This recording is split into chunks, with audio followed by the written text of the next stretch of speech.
할렐루야. 테마가 있는 예배 2018년도 마지막 테마가 있는 예배로 주님 앞에 올려드립니다.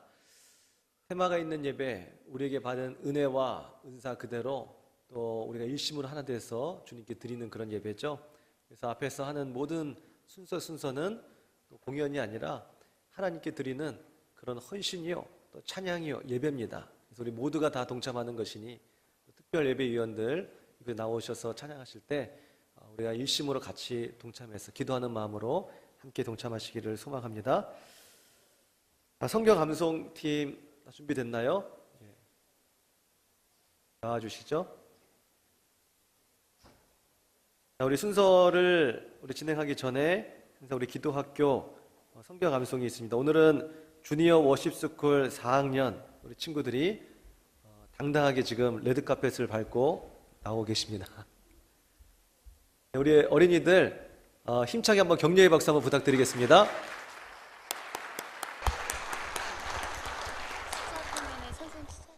복 있는 사람은 악인의 꾀를 쫓지 아니하며 죄인의 길에 서지 아니하며 오만한 자의 자리에 앉지 아니하고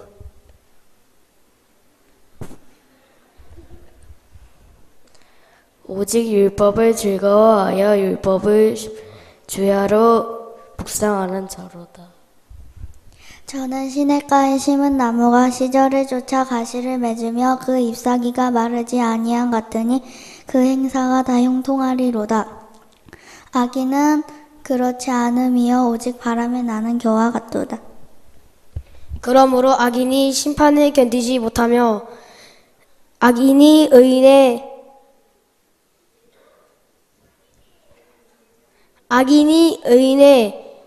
해중을 들지 못하리도라.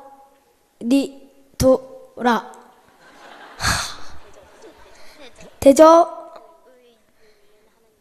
의인의 길은 여호와께서 하시나 악인의 길은 망하리노라. 여호와는 나의 목자시니 내가 부족함이 없으리로다. 그가 나를 푸른 초장에 누이시며 실만한 물가로 인도하시는도다. 내 영혼을 소생시키시고 자기 이름을 위하여 의의 길로 인도하시는도다. 내가 사망의 음침한 골짜기로 들어설 때 해를 두려워 않을 것은 주가 나와 함께 하심이라. 주의 지팡이와 막대기가 나를 안위하시나이다. 주께서 내 원수의 목전에서 내게 상을 베푸시고 기름으로 내 머리를 바르셨으니 내 잔이 넘치나이다. 내 평생의 선하심과 인자하심이 정녕 나를 따르리니 내가 여호와의 집에 영원히 거하리로다. 그리하여 모든 지각에 뛰어난 하나님의 평강이 그리스도 예수 안에서 너희 마음과 생각을 지키시니라. 하나님의 약속은 얼마든지 그리스도 안에서 예가 되니 우리가 아멘하여 하나님께 영광 돌리니라. 내게 능력 주시는 자 안에서 내가 모든 것을 할 수 있느니라. 빌립보서 4장 13절 말씀. 아멘. 아멘. 네, 큰 박수 부탁드리겠습니다.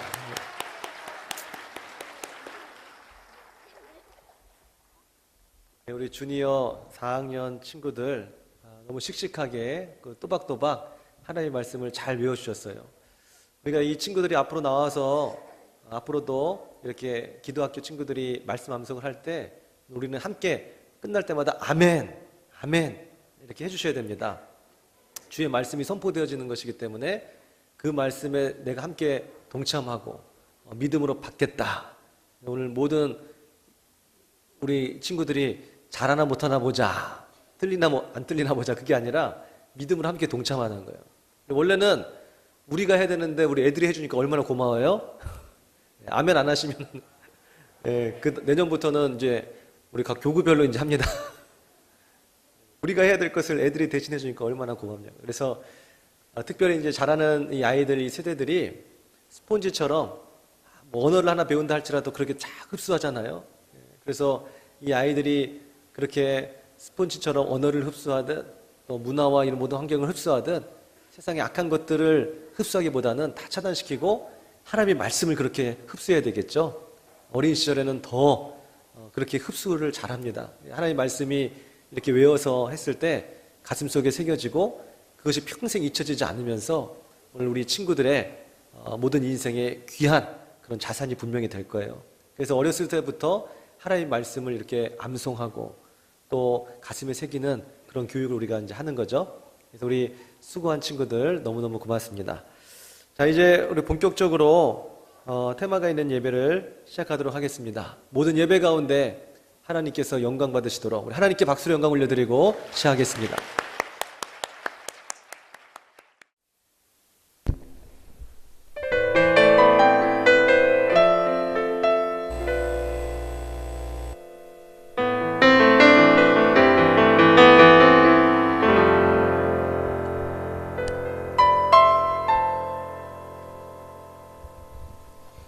고요한 저녁 홀로 소란스럽다. 내 안에 전제 되풀이 되는 고통, 오래된 습관이 옷자락을 붙든다. 내 안에 전제 되풀이 되는 어둠,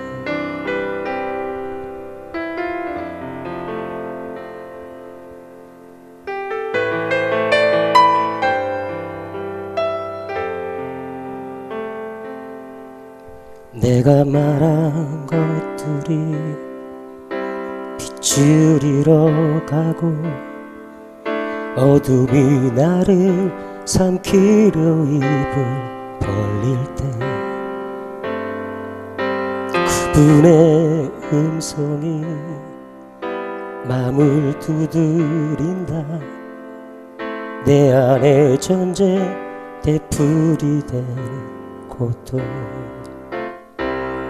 도망치듯 주님께 숨고 숨죽이며 책장을 넘긴다.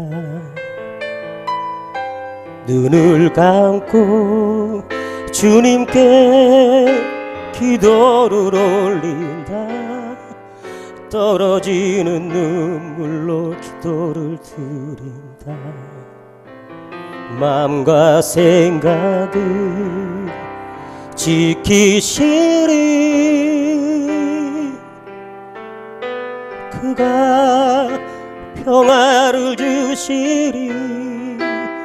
시끄러운 천재 그 속에 세상이 줄 수 없는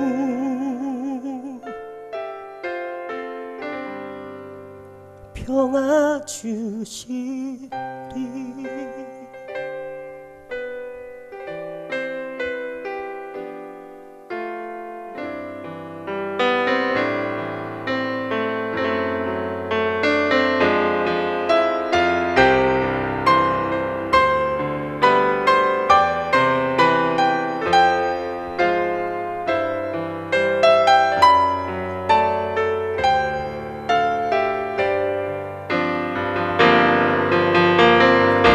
도망치듯 주님께 숨고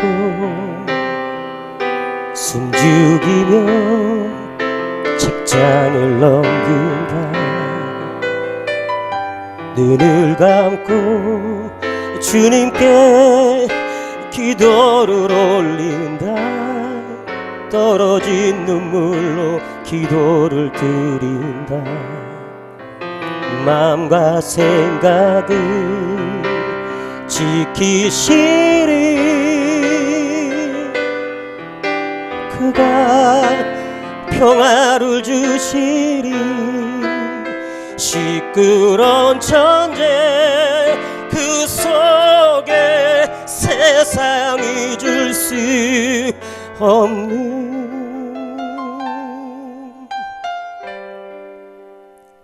평화 주시리.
주께 두 손 모아 비나니 그 신 은총 베푸사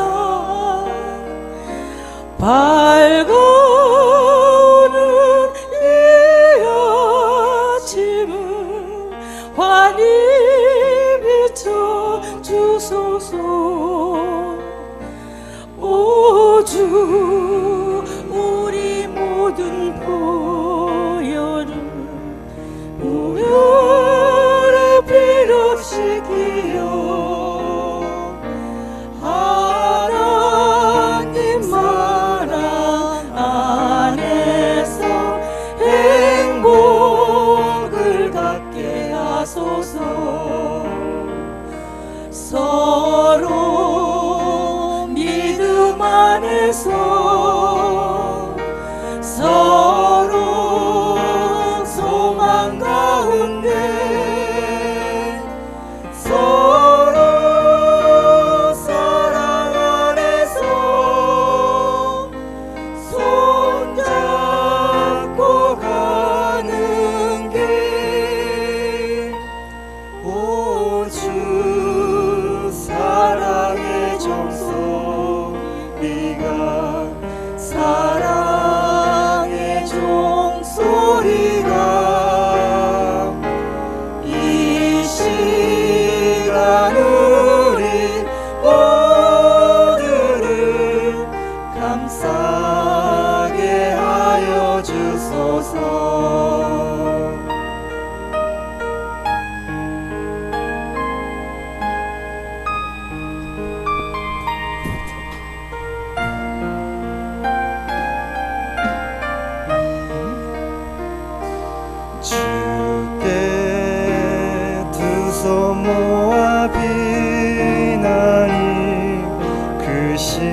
주가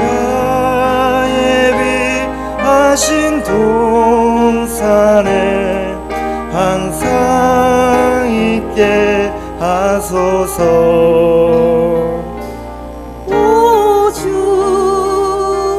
우리 맘의 새 빛이 어둠을 밝게 하시어 진리의 말씀 안에서 늘 순종하게 하소서. 서로 잡아주면서 서로 감싸주면서 서로 사랑 안에서 주께로 가는 길. 오 주 사랑의 종소리가 사랑의 종소리가 이 시간 우리 모두를 감싸게 하여 주소서. 감싸게 하여 주소서.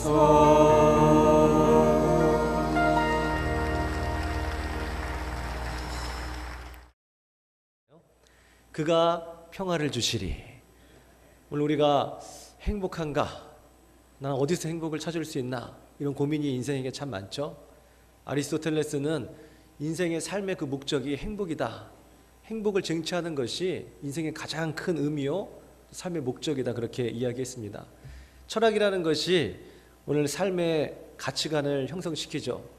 세상 사람들에 대한 그 가치와 또 종교와 문화와 예술 모든 거에 영향을 끼칩니다. 그래서 이 행복이라는 파랑새를 찾아서 떠나는 여행, 이것이 어쩌면 인생이다라고 해도 과언이 아닐 것이에요. 어떻게 행복할 수 있을까? 정말 멋진 데이트를 하면 행복할까? 아니면 내가 정말 부귀영화를 얻으면 행복할 수 있을까? 세상 사람들이 또 정해놓은 각자의 또 기준들이 있어요. 그리고 많은 사람들이 그 기준에 따라서 그래, 그리 하면 행복할 거야, 또 그렇게 생각합니다. 로또에 당첨되면 행복할까요? 불행할까요? 행복해요. 내가 최고의 세계적인 그런 부자가 되면 행복해요? 안 행복해요? 행복해요. 어쨌든 간에 행복의 기준들이 다 있단 말이죠. 근데 정말로 로또에 뭐 당첨된 사람들, 세계적인 갑부들, 뭐 정치적 권력을 가지고 있는 장관들, 대통령들, 어쨌든 우리가 생각하는 저걸 소유하게 되면 행복할 거다 생각하는 그 사람들을 인터뷰해보게 되면 다 행복과는 사실 거리가 먼 것 같아요. 더 안 행복한 것 같아요. 제육을 먹고도 서로가 다투는 것보다 떡 한 조각을 먹으면서도 서로가 사랑하는 것이 나으니라, 주님 말씀하신 것처럼 떡 한 조각을 먹어도 서로가 양보하고 희생하고 그 웃음이 끊이지 않는 그런 가정이 행복한 것이지, 돈을 막 산더미처럼 쌓아놓고 가족끼리도 서로 분쟁하고 소송하고 지금 우리나라에 있는 그 재벌가들처럼 그런 것이 과연 행복일까? 결국 돈이 우리에게 행복을 가져다 주지 못하고 명성, 자기가 쌓아놓은 그 명성, 그 빌딩 위에서 떨어져 자살하잖아요. 세계적인 그런 명성을 얻고 나서도 스스로 우울증과 또 절망에 빠지기도 하고 목숨을 끊기도 하고, 이런 것들이 우리가 이제는 더 이상 정말 놀랄 일이 아니라 비일비재할 정도로 매스컴을 통해서 익히 듣고 있습니다. 그런 것들이 정비례하진 않죠. 세상 사람들은 소유해야 행복하다라고 말하지만 그 소유가 결국은 우리를 행복하게 해주지 못합니다. 성경은 오히려 욕심이 잉태하여 죄를 낳고 죄가 장성하여 사망을 낳는다라고 말합니다. 소유하고 싶은 그런 욕망, 그 욕심, 그것이 잉태하여 죄를 낳는 것이고, 그 죄가 점점 더 커져서 결국 우리에게 죽음의 커튼을 들이우는 것이죠. 우울과 슬픔과 절망과 두려움, 염려와 근심들 가득 차게 하는 거예요. 그 궁극적으로는 그것이 나중에는 사망에 이르게 하더라. 욕심이 그 욕망이 결국 사망에 이르게 하는 거예요. 그러니까 욕심이 있는 사람은 아무리 그것을 소유한다 한들 그 채워지지 않기 때문에 결국은 행복할 수 없는 것입니다. 실존주의 철학자 키에르케고르는 오늘 우리의 인생들의 그 마음 속에는 우주보다도 더 큰 구멍이 있다 그랬잖아요. 그러니 세계적인 명성도 뭐 로또도 무슨 뭐 부와 명예도 무엇이든지 간에 아니 우주보다 더 큰 구멍이기 때문에 우주를 통째로 넣어도 그 삶에 만족감은 없는 것입니다. 욕심이 있는 사람, 야망이 있는 사람, 욕망이 있는 사람은 결단코 행복해질 수 없는 것이에요. 정욕으로 가득 찬 사람, 내가 약을 손대가지고 저 약이 내게 쾌락을 주고 또 약을 통해서 내가 참된 만족 얻겠다. 더 죽어가는 거잖아요. 우리가 잘 알잖아요.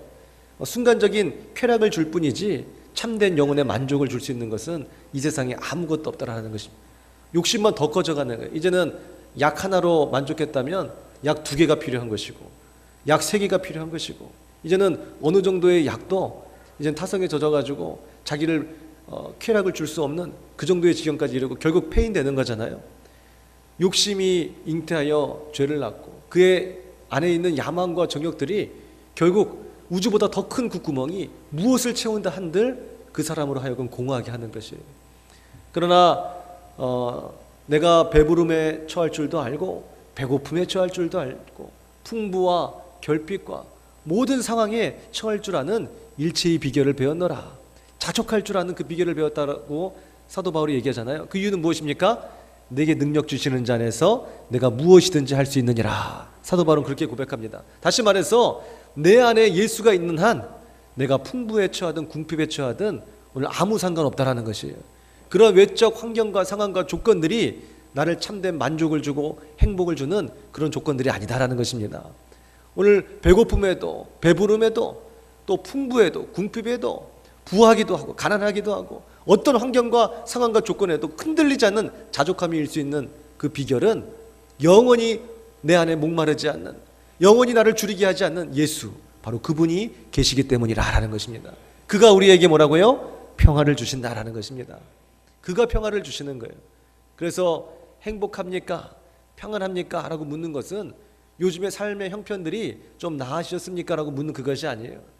정말로 당신 안에 영원히 목마르지 않는 예수 그분이 계십니까? 라고 묻는 거예요. 영원히 줄이지 않는 예수 그 이름이 당신에게 있습니까? 당신은 정말로 예수 그리스도 안에 지금 거하고 있습니까? 그걸 묻는 것이죠. 예수 그리스도 안에 있는 것 이것이 내 인생에 무엇보다도 가치 있고 의미 있는 일이며 가장 소중한 일인 줄을 믿으시기 바랍니다. 거기서 평안이 오는 것이에요. 오늘 주님이 실제로 이 땅 가운데 오셔서 우리에게 말씀해 주셨잖아요. 주님이 이 땅에 오신 이유 맞습니다. 갈보리 그 언덕에서 우리를 위해서 십자가 지시고 보혈을 흘려주심으로 우리가 예수 그리스도를 믿음으로 누구든지 멸망치 않고 영생을 얻게 해 주시기 위해서 그러기 위해서 이 땅에 오셨어요. 그것이 곧 다가올 성탄절이죠. 그러나 또 다른 이유가 있어요. 하나님이 이 땅에 오심으로 오늘 우리는 주님의 그런 여러 말씀들을 들을 수 있었겠죠. 하나님과의 관계 맺음입니다. 우리가 구원받으러 끝나는 것이 아니라 구원받고 난 이후의 그 삶에 하나님은 더 많은 관심이 있으신 거예요. 결혼하고 끝난 건가요? 아유 이놈의 결혼식 이제 끝났네. 그동안 수고하셨다고 잘 가시라고 신부님 신랑이 잘 가시라고 잘 살아요 그러고 헤어지나요? 아니잖아요. 결혼은 끝이 아니라 시작이잖아요.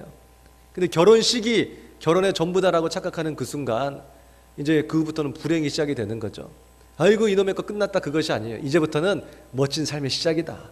멋진 인생의 출발을 하기 위해서 결혼식이라는 것이 필요한 것뿐이죠. 그게 출발이라는 것이 멋진 하나님 나라의 주인공으로 우리가 살아가기 위해서 우리가 구원받고 세례를 받는 것인 줄 믿으시기 바랍니다. 그것으로 끝이 아니라는 거예요. 우리는 예수 믿고 구원받으면 그것이 끝이라 생각하지만 아닙니다. 하나님 나라의 백성으로서 이제 삶이 시작되는 거예요. 에베소에 보게 되면 너희가 부르심과 부르심에 합당한 삶을 살아라 그러잖아요. 하나님 우리를 부르셨어요. 그 부르심은 구원입니다. 구원받은 자가 해야 될 것은 뭐예요? 부르심에 합당한 삶인 줄 믿으시기 바랍니다. 아유 내가 드디어 집사 됐다. 집사가 그 최종적인 목적이 아니에요. 집사로 하나님이 부르셨으면 이제는 집사에 합당한 삶을 살아가는 것 이것이 하나님 우리를 부르신 집사라는 직분을 주신 목적인 것입니다. 아유, 내가 권사됐어. 이제는 내 신앙생활에 모든 목적 다 이뤘어. 드디어 이제 우리 집안에 대를 위해서 내가 권사됐다. 아유, 이놈의 거 이제 다 끝났네. 그것이 아니라 권사는 이제 시작이에요. 권사로서의 그 영광스러운 그 직분을 감당하며 하나님 나라의 위대한 주인공이 될 수 있는 첫 발을 내딛는 것이 권사로서의 임직을 받는 그 임직식인 것입니다. 목사다 그러면 야, 내 드디어 목사 됐네. 이제 끝났네. 이제 아유, 공부하고 이제 나 신학교 가고 이렇게 해가지고 이제 목사 됐다고. 그러고 나서 이제 마음대로 인생 살아간다면 그건 뭐 아무것도 아닌 것이겠죠. 목사로서 부름을 받고 신학교를 가고 마침내 하나님께 기름 부음을 받아서 임직이 된 것은 이제 그때부터 시작인 것입니다. 오늘 하나님이 우리를 성도로 부르셨으면 이제 성도에 합당한 삶이 있는 것이에요. 구원받고 난 이후에, 구원받은 이후에 그 삶이 어쩌면 더 중요할지도 몰라요. 남녀가 만나서 결혼식 찬란하고 아름답게 하는 것도 중요할 수 있겠지만 그것보다 더 중요한 것은 두 사람이 이제 가정을 이루고 멋진 이제 삶을 살아가는 것, 이것이 더 중요한 것입니다. 그래서 하나님이 이 땅에 오셔서 우리를 구원하신 것, 갈보리 십자가 언덕에서 피 흘리신 그 보혈도 중요하지만 이제는 그 이후의 삶, 하나님은 우리를 구원해 주시고 나서 내버려 두신 것이 아니라 우리를 사랑하시기 때문에, 우리 첫 번째 영상에서 우리 함께 봤잖아요. 우리가 구원받고 난 이후에 하나님은 어떠한 삶을 우리에게 주셨는가? 그것은 바로 내가 너와 관계 맺기 위해서다. 릴레이션십이라고 얘기하고 있어요. 바로 하나님이 우리와 함께하기 원하고 계신 거예요. 우리를 구원하신 그 목적이 있지만 아이고 이놈의 거 이제 결혼했네 끝이다. 아이고 이놈의 거 이제 저 내 아들을 구원했네. 너 이제 천국 간다. 이제 잘 살아라. 천국 오면 보자. 그것이 아니라 하나님은 우리와 함께 동행하길 원하고 계신 거예요. 관계 맺길 원하고 계신 거예요. 대화하길 원하고 계신 거예요. 우리가 오늘도 이 시간 와서 주님 앞에 구원받은 그 이유는 바로 하나님 앞과 교제하고 그분을 아버지라 부르며 찬양하며 오늘 예배 드리기 위함인 줄 믿으시기 바랍니다. 하나님은 그렇게 예배 받으시기 합당하신 분이고 예배를 받으심으로 우리와 영적 교제를 하기를 원하고 계신 것이에요. 신랑과 신부가 결혼한 이유는 이제는 헤어져 떨어져 살기가 싫은 거예요. 데이트할 때 보면은 그 매번 만나가지고 너무너무 좋은데 데이트할 때 제일 싫은 게 뭐예요? 기억이 안 나실 테지만 잘 더듬어 보세요. 제일 싫은 거예요. 저녁에 헤어지는 거. 얼마나 싫어요. 두 손에 깍지를 딱 끼고 밤새도록 같이 있고 싶은데 이제 결혼을 안 한 이상은 헤어져야 돼요. 헤어지니까 하루 종일 같이 있다가도 이제 헤어지고 나서 각자 집에 가게 되면 빨리 샤워하고 나서 빨리 전화하자. 그리고 또 서로 막 전화해가지고 밤새도록 이불 덮고 새벽 3시, 4시 누구 한 명은 골아 떨어지기 직전까지 전화하잖아요. 그죠? 예, 그럴 때가 있었어요. 그러니까 그렇게 하다 보니까는 아유 안 되겠다 이거 결혼하자. 우리가 왜 이렇게 사랑하는데 서로 떨어져 지내야 하느냐? 우리가 왜 견우와 직녀가 돼야 되느냐? 하면서 이제는 같이 평생 살고 아유 이제 데이트 비용이고 무슨 전화 비용이고 다 필요 없다. 이제 같이 살면 되는 거 아니냐? 그래서 결혼하는 거잖아요. 하나님은 우리와 그렇게 함께 늘 교감하시고 우리와 교제하기를 원하시는 줄 믿으시기 바랍니다. 그래서 하나님은 이 땅에 오셔서 우리가 살아가야 할 그 방법, 하나님의 말씀을 또 우리에게 주셨어요. 구약에 있는 많은 말씀들을 해석해 주시고 그 말씀대로 살아갈 수 있는 그 길을 우리에게 열어주셨다라는 것입니다. 그래서 오늘 하나님의 그 말씀 가운데서 우리가 어떻게 살아가야 될 것인가 주님께서 친히 말씀해 주시고 그 말씀대로 오늘 우리는 행해야 될 우리의 삶의 목적이 있다는 것이죠. 그러므로 우리가 어떻게 행할 것인가? 예수님이 말씀하신 겁니다. 내가 너희에게 평화를 끼치노니 곧 나의 평안을 너희에게 주노라. 내가 주는 이 평안은 세상이 주는 것과 같지 아니하니 그러면 너희는 마음에 근심하지도 말고 두려워하지도 말라 그러신 거예요. 그러니까 십자가의 그 구속의 사역도 굉장히 중요합니다. 그러나 그것은 시작인 것이고 구속 이후에 우리 구원받은 자의 그 삶, 그 삶의 길을 하나님께서 이 땅에 오셨을 때 말씀해 주신 것이에요. 어떻게 행복을 얻을 것인가? 세상의 많은 사람들은 너희의 외적인 환경과 조건들이 너희를 만족시켜 줄 것이고 너희에게 행복을 줄 거라고 이야기하지만 절대 인생들아 그렇게 살지 말아라 그러신 거예요. 너희 하나님의 자녀들아 너희는 세상 사람들의 그런 가치대로 살지 말아라.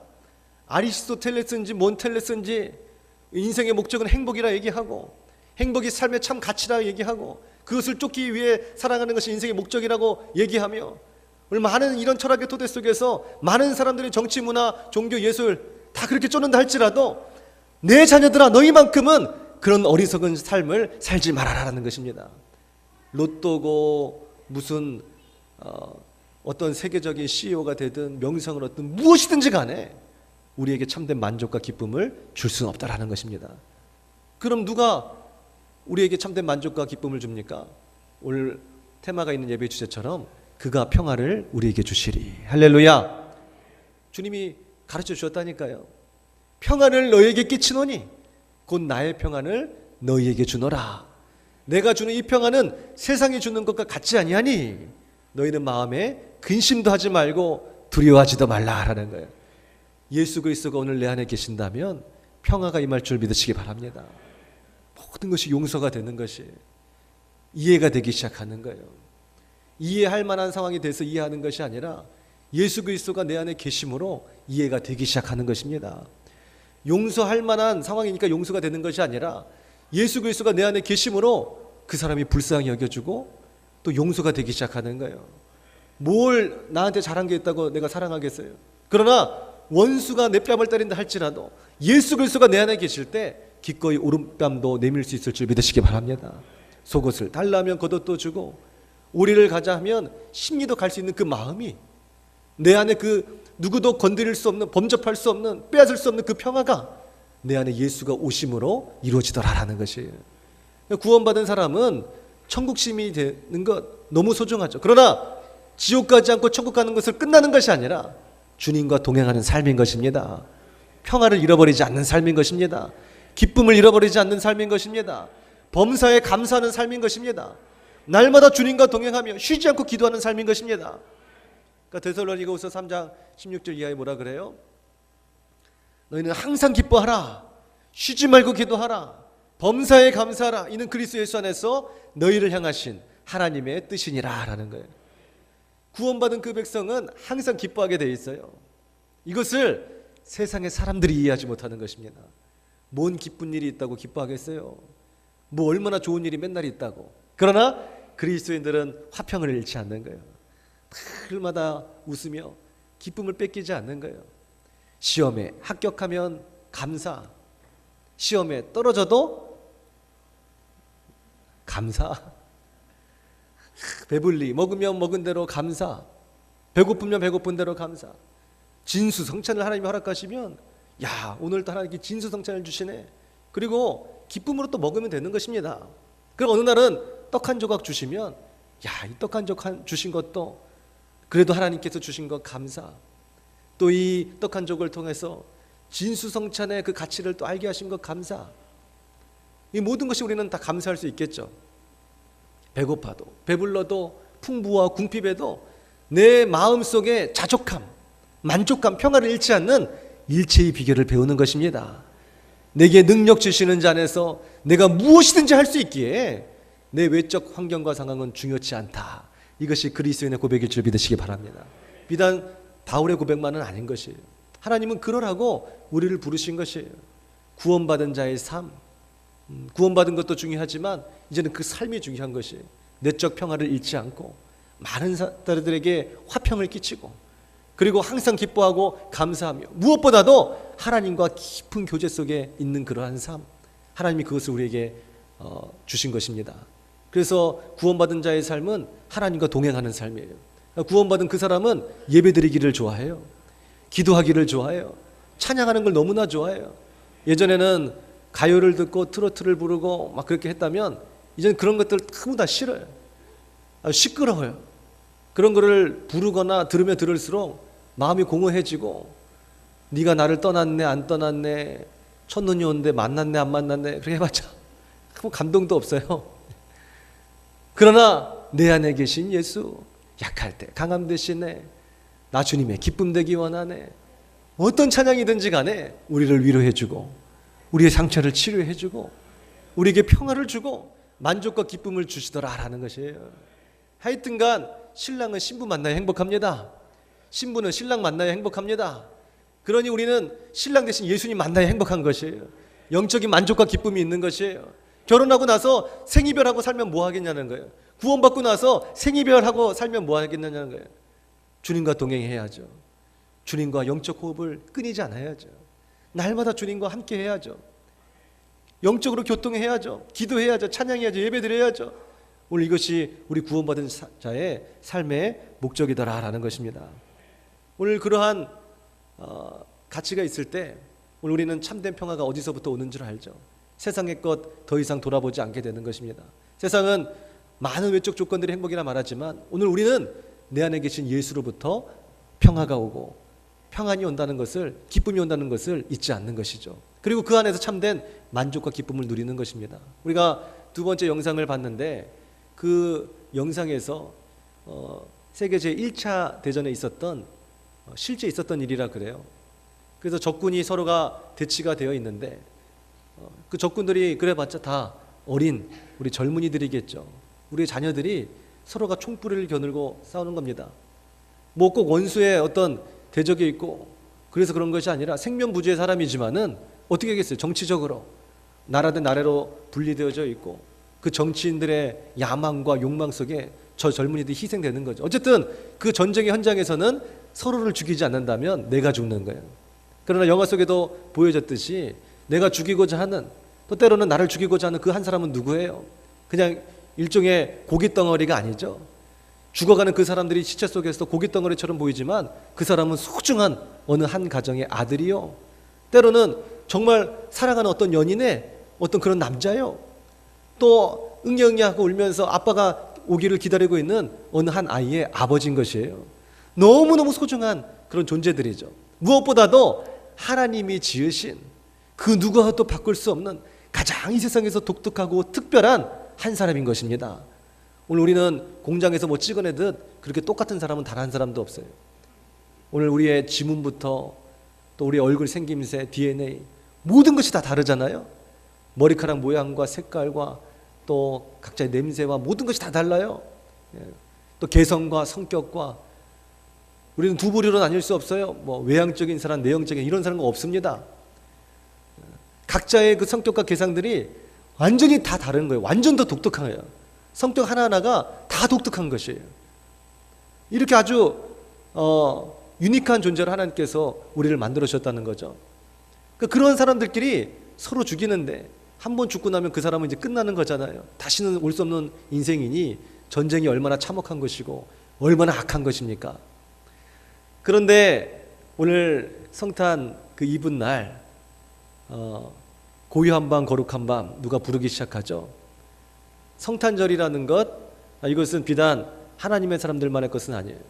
믿지 않는 자들도 크리스마스다 그러면 다 들뜨잖아요. 그리고 막 트리를 막 만들고 젊은이들이 거리로 뛰어나가서 고주망태가 된다 할지라도 어쨌든지 간에 크리스마스는 누구든 다 설레게 하는 것이에요. 캐롤이라는 것 오늘 어떻게 보면 만국 공통어입니다. 믿는 자나 믿지 않는 자나 다 알잖아요.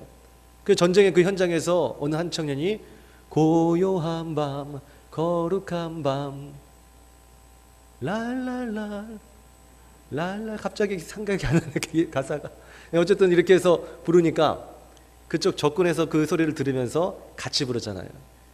애들은 금방 친해져요. 젊은이들도 금방 친해집니다. 사실은 그러다 보니까 젊은이들끼리 통하니까 같이 캐롤을 부르기 시작했잖아요. 그래서 크리스마스 그 이브날 서로가 이제 하나가 되는 거죠. 사실은 누가 평화를 주신다고요? 그가 평화를 주시리. 오직 예수 그리스도 그분만이 우리에게 평화를 주실 줄 믿으시기 바랍니다. 고요한 밤 거룩한 밤 거기에 누가 오신 거예요? 바로 예수님이 오신 거잖아요. 예수 그리스도의 이름으로 그들이 성령으로 하나 된 것이에요. 하나님이 그 전쟁의 현장에서도 함께하고 계시고 오늘 그들의 젊은이들의 마음을 위로해 주셨던 겁니다. 그래서 하나가 된 거예요. 성탄절 그날 아침 적군에 있는 어느 한 젊은이가 두 손을 들고 딱 일어나잖아요. 상대편의 적군들이 긴장해가지고 총불을 겨눕니다. 근데 밤사이에 서로가 그렇게 교통했던 그런 정과 그런 추억들이 있기 때문에 가감히 나서는 거죠.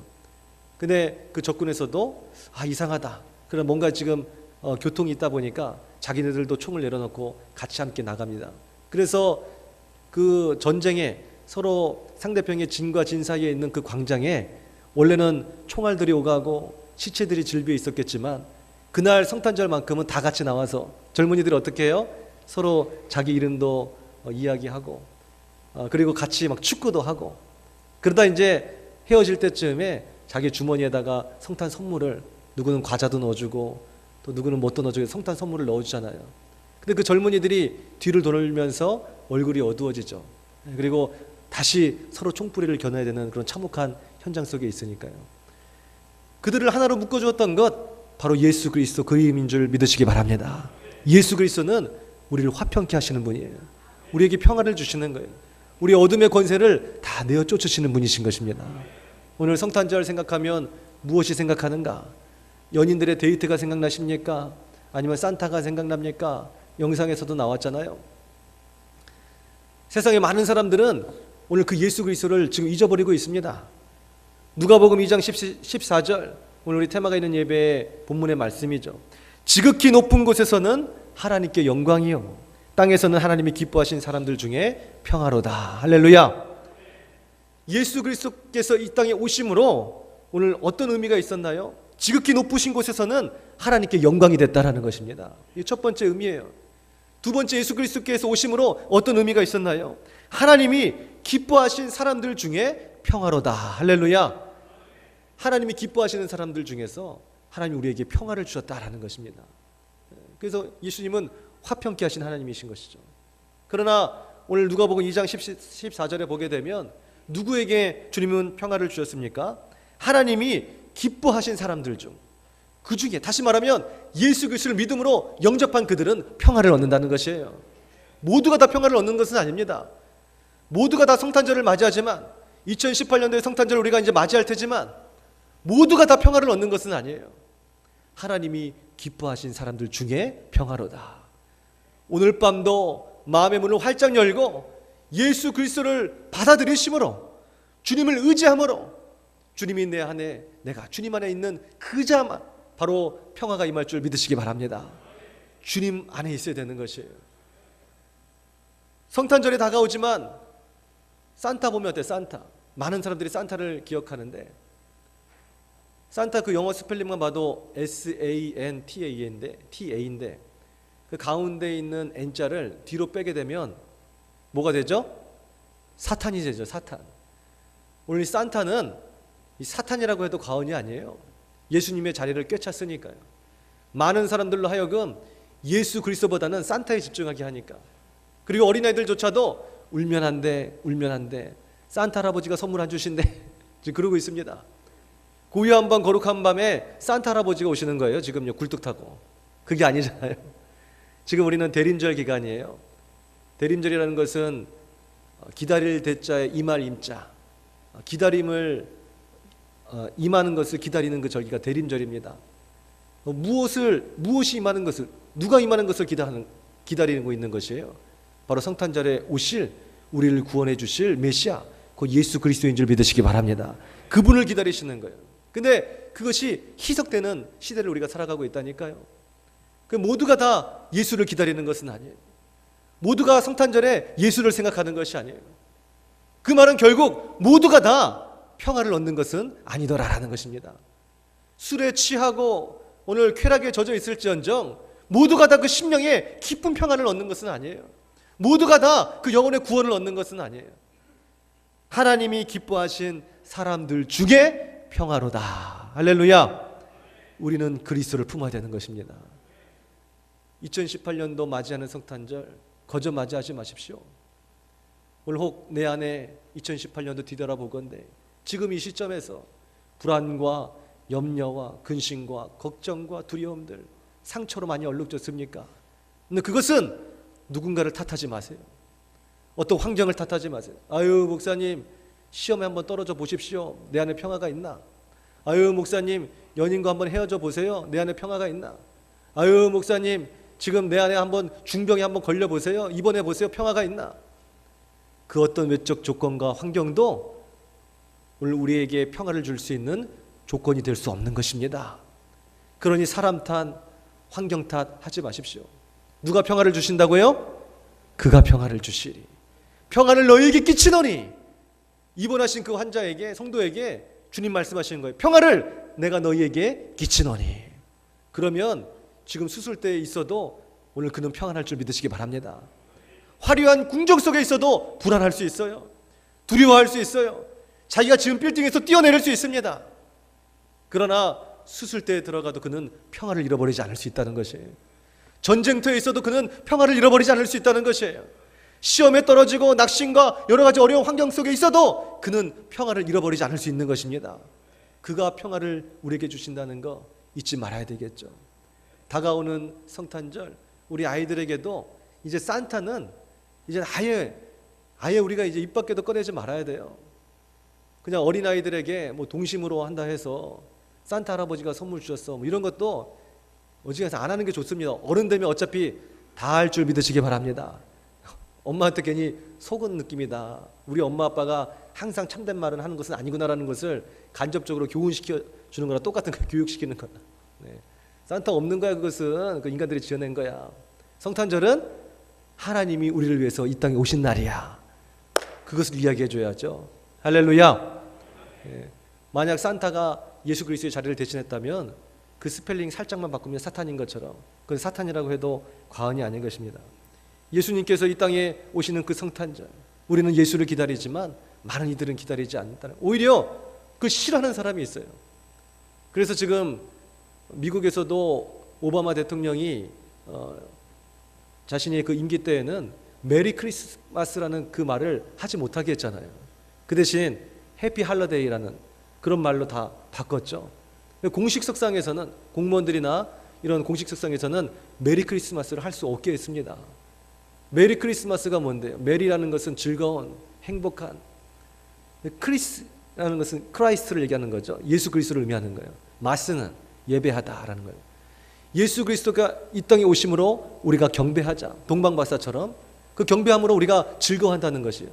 예수 그리스도의 오심을 기뻐한다는 것이 메리 크리스마스입니다. 할렐루야. 우리 메리 크리스마스를 외쳐야 돼요.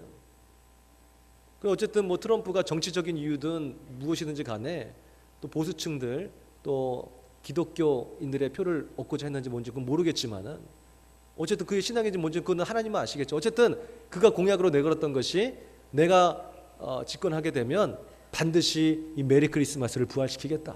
우리 미국인들이 당당하게 메리 크리스마스를 외치게 하겠다. 그렇게 하면서 집권 초기에 자기가 그 성탄절 그 예식에 참여하면서 매스컴에서 외쳤잖아요. 메리 크리스마스. 그러면서 막 눈물을 흘렸잖아요. 두 부부가 우리가 드디어 이 메리 크리스마스를 외친다고. 정치적 승리의 의미인지 신앙의 간증인지는 뭐 하나님만이 아시겠지만 그건 알아서 평가하시고, 어쨌든 그런 시대를 우리가 살아가고 있다는 거예요. 스타벅스라는 그런 커피 회사 다 아시죠? 모르셔요? 스타벅스 아시죠? 예. 그 스타벅스에서 공식적으로 메리 크리스마스라는 말을 쓰지 못하게 했어요. 해피 할러데이라고. 스타벅스 보게 되면은 거기 있는 그 직원들이 굉장히 친절하잖아요. 그죠? 그러니까 성탄절이 되니까 당연히 그전에는 메리 크리스마스, 메리 크리스마스 했겠죠. 근데 그것을 못하게 한 거예요. 종교적인 그런 색채가 있다고 하면서. 성탄절을 다 기다리는 것이 아니에요. 이제 오히려 미워합니다. 예수님이 그 땅에 오셨을 때 당시에 많은 기뻐하는 사람들이 있었어요. 동방박사라든가 뭐 기뻐하는 사람들이 있었지만은 오히려 마태복음 2장 1절 이하에 보게 되면 헤롯 왕 때에 헤롯을 비롯한 많은 사람들이 오히려 긴장하기 시작하고, 마태복음 2장 3절에 보게 되면 헤롯 왕과 온 예루살렘이 예수가 오신 소식을 듣고 소동한지라 그럽니다. 그리고 결국 헤롯 왕이 한 게 뭐예요? 누가 예수인지 진짜 모르니까 2살 이하는 다 죽여라 그렇게 합니다. 성탄절이 오는 것을 기뻐하지 않아요. 오히려 두려워합니다. 싫어합니다. 짜증냅니다. 산타는 괜찮겠지만 예수는 싫다고 얘기합니다. 지금 이 시대도 다 마찬가지인 거예요. 메리 크리스마스 하지 말라라는 거예요. 그래서 어느 크리스찬이 스타벅스에 딱 갔어요. 그래서 스타벅스에 가게 되면 미국에서는 이름을 꼭 적어줘요. 이름이 뭐죠? 데이빗입니다. 그러면 데이빗이라고 딱 적고 그 음료가 나오면 데이빗 나왔습니다. 그렇게 얘기합니다. 어느 사람이 딱 가서 이름이 뭐죠? What's your name? 하고 물어봤어요. 근데 그 사람이 My name is Merry Christmas 그랬습니다. 그래도 메리 크리스마스라고 적은 거예요. 그럼 점원이 공식적으로 그 사장이 스타벅스 안에 있는 직원들이 메리 크리스마스를 외치지 못하게 했는데 그 이름이 메리 크리스마스 가나다라 마바사 ABC 10시 넘었죠. 12시가 넘으면 신데렐라가 변하는 것처럼 저도 10시가 넘으면 변하기 시작해요. 철야배 빨리 끝내야 돼요. 메리 크리스마스라고 했으니 그 점원이 뭐라고 했겠어요? 메리 크리스마스! 음료 나왔습니다. 카페라떼 나왔습니다. 그렇게 얘기했겠죠? 아, 그랬겠어요? 안 그랬겠어요? 그분이 그걸 하면서 그 신실한 크리스찬이었던 그분이 셀카로 이렇게 딱 찍은 거예요. 자기 하면서 그러면서 유튜브에 영상을 올린 거예요. 여러분, 메리 크리스마스가 사라진 이 시대, 그리고 스타벅스에서조차도 직원들로 하여금 메리 크리스마스를 외치지 못하게 하는 이 시대에 여러분들 스타벅스에 가게 되면 여러분의 이름을 반드시 메리 크리스마스라고 하십시오. 그렇게 한 거예요. 그것이 조회수가 엄청 올라가고 엄청난 파급 효과가 있어서 많은 사람들이 스타벅스 가가지고 이름이 뭐죠? 저 메리 크리스마스입니다. 그렇게 한 거예요. 그랬더니 이제 스타벅스 그 지점에서 그분에게 연락이 와가지고 거액의 돈을 주겠다고 하고 이제 그 영상을 내리라고 하고 또 그것을 또 올렸어요. 스타벅스에서 이렇게 지금 로비를 하고 있다고. 도대체 메리 크리스마스가 뭐길래 내게 이런 거액의 돈을 주면서 내게 로비를 펼치느냐 물었거든요. 사단은 그렇게 오늘 예수 그리스도의 이름이 선포되어지는 것을 싫어하는 것입니다. 성탄절, 다가오는 성탄절에 우리는 어떻게 되겠어요? 예수 그리스도의 이름을 높여야 될 줄 믿으시기 바랍니다. 그래서 성탄절에도 또 전도하자고요. 각 교구별로 이제 진행이 될 텐데 오늘 내가 한 사람이라도 전도지를 가지고 가서 한번 전해주자고요. 그리고 우리가 한번 외치자고요. 메리 크리스마스. 하나님이 당신을 정말 사랑하십니다. 그렇게 하면서 비닐장갑 그거 주세요. 비닐장갑 맞췄으니까. 그거 다 좋아하시잖아요. 그 선물, 크리스마스 선물 주세요. 할렐루야. 그렇게 하시겠습니까? 예, 그렇게 한번 우리가 하자고요. 성탄절에 주님을 기다리십시오. 그리고 주님을 맞이하십시오. 타성에 젖은 성탄절이라면 우리는 평화를 잃어버릴 거예요. 기쁨을 잃어버릴 거예요. 그러나 하나님이 기뻐하신 사람들 중에 평화로다. 오늘 이 시간 내가 주님을 기뻐하고 내 마음의 문을 열고 주님을 모신다면 어떤 환경과 상황과 조건 속에서도 나는 평화를 잃지 않을 것입니다. 오늘 성탄절에 크리스마스의 놀라운 그 평강이 우리 사랑하는 온 성도님들의 그 심령 속에 영원히 끊이지 않기를 주님의 이름으로 축원드립니다. 우리는 슬퍼하고 있습니까? 걱정하고 있나요? 두려워하고 있습니까? 도대체 왜 슬퍼하고 왜 걱정하고 왜 두려워합니까? 내 안에 예수가 계신데요. 참으로 평화의 주인이신 오늘 우리 주님께서 한탄하고 계신 것입니다. 내가 널 위해 십자가 졌고 너를 사랑하여 구원하였는데 이제는 너는 나의 신부요 일평생을 내가 신랑으로 너와 동행하는데 사랑하는 내 신부요 너는 어찌하여 슬퍼하느냐? 너는 어찌하여 낙심하고 어찌하여 절망하느냐? 지금 묻고 계십니다. 다가오는 성탄절 주께서 마구간에 찾아오셨습니다. 누추한 내 심령의 마구간에도 주님은 어김없이 찾아오셨습니다. 그런데 기쁘지 않나요? 주님이 오신 것 그것보다 그게 중요한 것이 아니라 지금 뭐 로또에라도 당첨돼야 됩니까? 주님이 내 곁에 오신 것 그게 지금 중요한 것이 아니라 그게 기쁨이 아니라 내가 지금 승진해야 되나요? 시험에 합격해야 되는 것인가요? 그것이 내 인생에 참된 기쁨과 만족을 주는 것입니까? 내 인생의 야망은 욕망은 끝이 없고 그 어떤 것도 나한테 참된 만족과 기쁨을 주지 못할 것입니다. 다가오는 성탄절 오늘 낮고 낮은 것 그 마구간까지 내 더러운 심령에까지 오신 그 예수를 다 맞이할 수 있는 우리 모두가 다 되게 하여 주시옵소서. 그리하여 기쁨을 잃지 않는 평화를 잃지 않는 하나님이 기뻐하시는 사람들이 될 수 있도록 주여 축복하여 주시옵소서. 예수님의 이름으로 기도드렸사옵나이다.